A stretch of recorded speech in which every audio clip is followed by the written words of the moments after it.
विधानसभा निवडणूक आकडेवारी मांडताना चूक झाल्याची कबुली त्यांनी दिलेली आहे।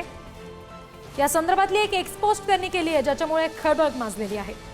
2024 लोकसभा विधानसभा निवडणूक आकडेवारी मांडताना चूक झाल्याचं संजय कुमार यांनी म्हटलेलं आहे। सीएसडीएस संचालक आहेत संजय कुमार आणि त्यांनी केलेल्या एक्सपोस्टमुळे आता खळबळ माजलेली आहे। महाराष्ट्र निवडणुकीसंदर्भात पोस्ट केलेल्या ट्विटबद्दल मी मनापासून माफी मागतो, असं संजय कुमार आपल्या पोस्टमध्ये म्हणतात। ही बघतोय आपण त्यांची एक्सपोस्ट 2024च्या लोकसभा निवडणुकीचा आणि 2024च्या विधानसभा निवडणुकीच्या डेटा तुलनेबाबत त्यांनी खुलासा केलाय। प्रतिनिधी शिवाजी काळे आपल्याशी जोडले गेले, त्यांच्याशी बोलूया। शिवाजी, मोठी खळबळ माजलेली आहे संजय कुमार यांच्या ट्विटबद्दल, आता नेमके काय याचे परिणाम पुढे होऊ शकतात? हा आहे की या अगोदर देखील देवेंद्र फडणवीस यांनी अशाच पद्धतीने सांगितलं होतं की साधारणपणे विधानसभा निवडणुका झाल्यानंतर लोकसभा निवडणुकींच्या मतदारांमध्ये मोठ्या प्रमाणात वाढ होत असते आणि हाच मुद्दा या ठिकाणी संजयजी यांनी स्पष्ट केलेला आहे। त्यामुळे महाराष्ट्रामध्ये विधानसभा निवडणुकीमध्ये आणि लोकसभा निवडणुकीमध्ये जो कथितरित्या 75 लाख मतदारांची वाढ झाली, काही वेगवेगळे आकडे सांगतात किंवा संध्याकाळी मतांची जी टक्केवारी वाढली आहे या संदर्भात दावे केले जातात। त्या संदर्भामध्ये आता सर्वेक्षणामध्ये सगळ्यात मोठी संस्था म्हणून नावाजलेल्या संस्थेचा एक अधिकारी अशा पद्धतीने माहिती देतो। त्यामुळे कुठेतरी जे काही दावे प्रतिदावे केले जात आहेत त्याला एक प्रबळ दावा या निमित्ताने पाहायला मिळतो। दुसरा मुद्दा आहे, महाराष्ट्रामध्ये कालच सर्वोच्च न्यायालयामध्ये एक याचिका दाखल करण्यात आली होती। महाराष्ट्रामध्ये ज्या विधानसभा निवडणुका झाल्या होत्या त्या निवडणुकांमध्ये साधारणपणे दुपारी 5 नंतर जे मतदान वाढलेलं होतं, 2 नंतर जे मतांचा टक्का वाढलेला होता, त्यामुळे महाराष्ट्राची निवडणूक रद्द करा अशी एक मागणी करण्यात आलेली होती।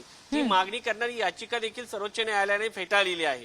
दुसरीकडे या सगळ्यांच्या मुद्द्यामध्ये जर आजची जी माहिती मिळते त्यामध्ये त्यांनी स्वतः या सगळ्या संदर्भामध्ये माफी मागितलेली आहे।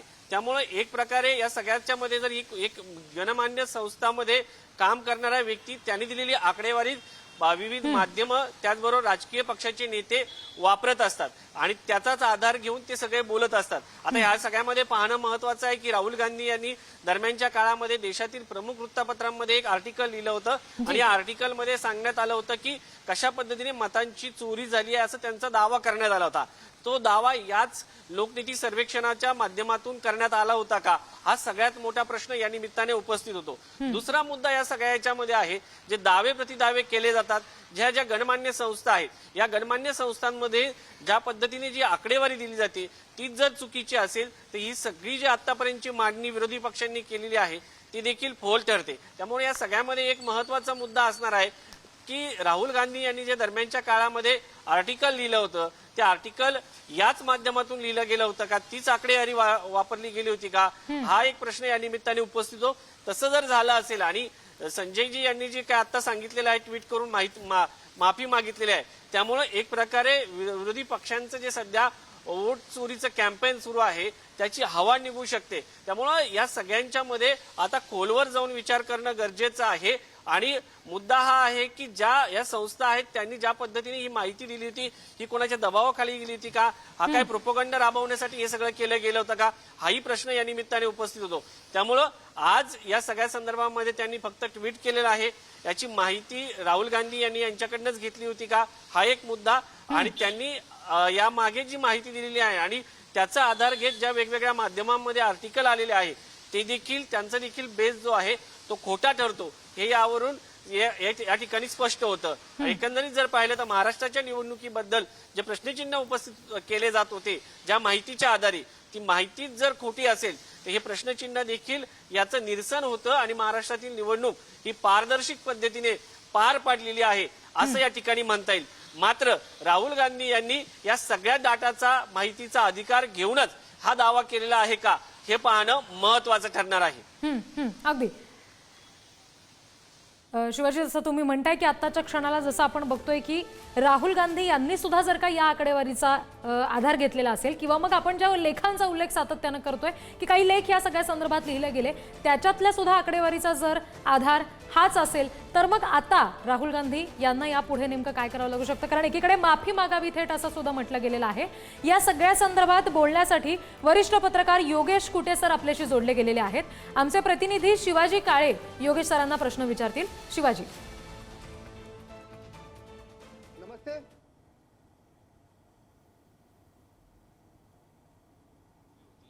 आणि दुसरा मुद्दा आहे की राहुल गांधींनी याच आधारे महाराष्ट्रामध्ये विधानसभा निवडणुकीमध्ये अशा पद्धतीचा कथितरित्या घोटाळा झालाय जे काही सांगितलेलं आहे ते त्याच माहितीच्या आधारे सांगण्यात आलेलं आहे का?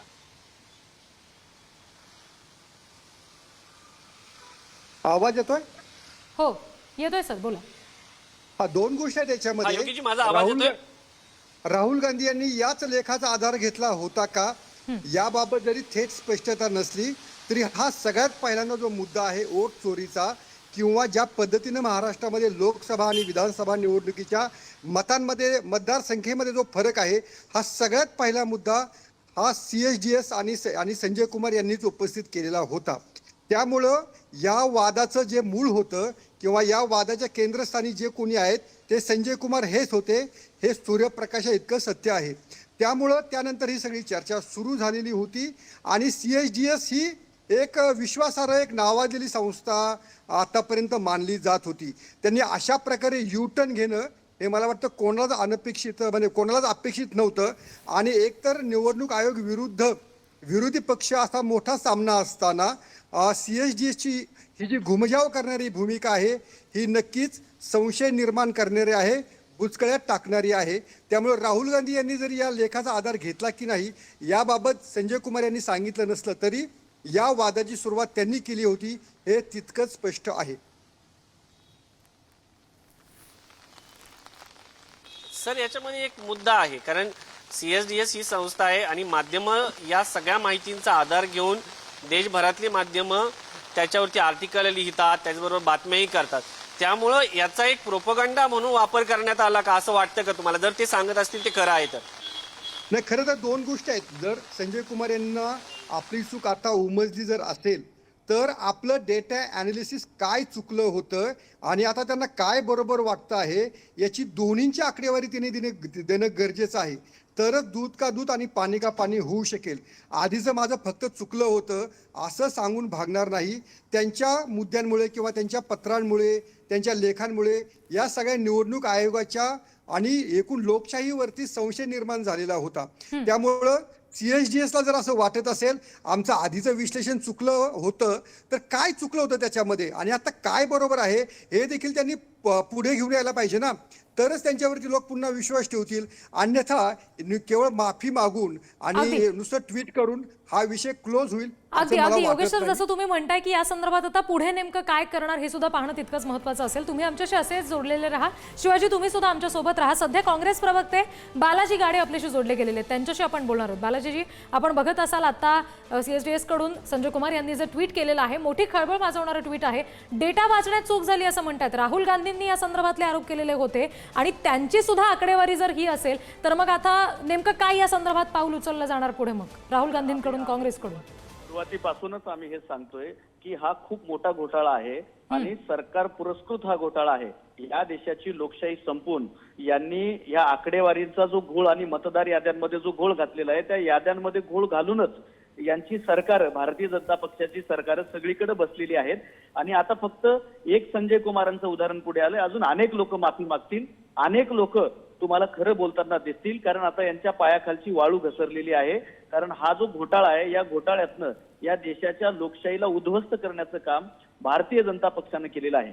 त्यामुळं आमची भूमिका स्पष्ट होती राहुलजींनी घेतलेली. आम्ही त्या भूमिकेवरती ठाम आहोत की निवडणूक आयोगाच्या माध्यमातून सरकारनं भ्रष्टाचार केलेला आहे, घोटाळा केलेला आहे आणि या देशाच्या लोकशाहीची हत्या केलेली आहे. आणि मॅडम, मला महत्वाचा मुद्दा हा सांगायचा आहे की याच्याच आडून या देशामध्ये जातीय धार्मिक ध्रुवीकरण करण्याचं आणि कट्टरतावाद पेरण्याचं काम हे यांनी केलेलं आहे. भारत असा कधीच नव्हता. भारत हा सर्व धर्म निरपेक्ष आणि जातींमध्ये सलोखा असणारा, समता मानणारा हा देश होता.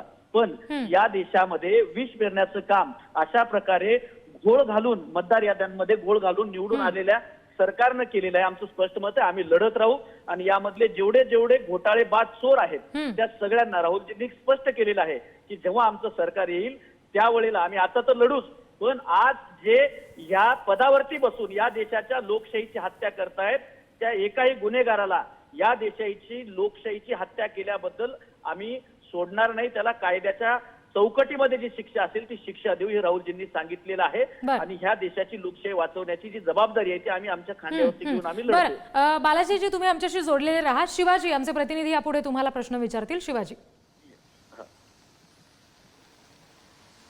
बालाजी, प्रश्न हा आहे की तुम्ही जे सांगतात लोकशाही जगवण्यासाठी हा मुद्दा खरा आहे, मात्र ज्या गणमान्य संस्था आहे, CSDS सारखी संस्था आहे ज्याचे संजय कुमार हे तज्ज्ञ मानले जातात, त्यांच्याकडनं जी आकडेवारी ती त्या आकडेवरती राजकीय पक्ष म्हणजे भाजप असो काँग्रेस असो त्याच्यावरती विश्लेषण करत असतात. खरं तर याच विश्लेषणाच्या आधारावरती देशभरातील माध्यमांनी सांगितलं होतं की बालाजीजी महाराष्ट्रामध्ये